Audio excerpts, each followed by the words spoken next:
Samantala, pupulungin ng Justice Secretary sa susunod na linggo ang mga kaanak ng mga nawawalang sabungero.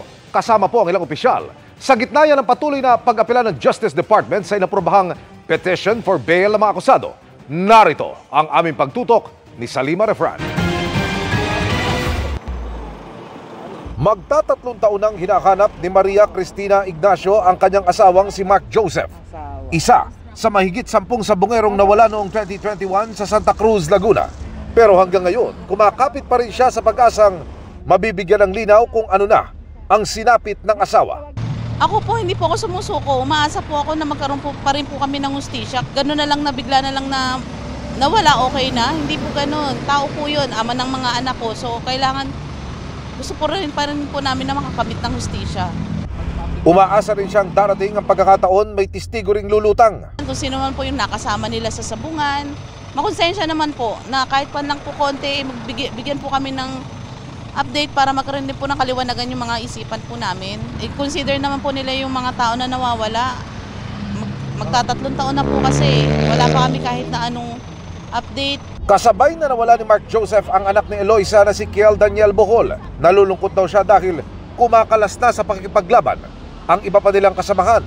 Ang usapan po kasi namin, hugot kami ng lakas sa isa't isa. Ngayon, kanino pa kami hugot ng lakas? Kung unti-unti ka na kaming nababawasan. Nagpapasalamat sila, may mga nagmamalasakit pa rin sa kanila. Parang natabunan na nga po yung kaso namin eh. Pag-asa na nga lang namin yung mga ganito, yung media. Nauna nang napaulat na umatres na sa kaso ang ilang kaanak ng iba pang nawawalang sabungero.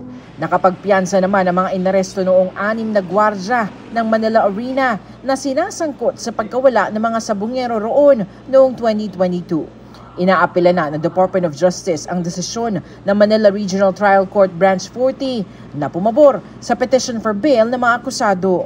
We will exert all our legal remedies. Pupulungin ng Justice Secretary ang mga kaanak ng mga nawawala kasama ang NBI, PNP at mga prosecutor sa susunod na linggo. Sa tingin siguro nila, ito na yung start of the end of the case at madidismiss. Pero sa amin po, hindi po totoo yan. We will stand strong with what we have and we will prosecute until the end. Para sa GMA Integrated News, Salima Refran.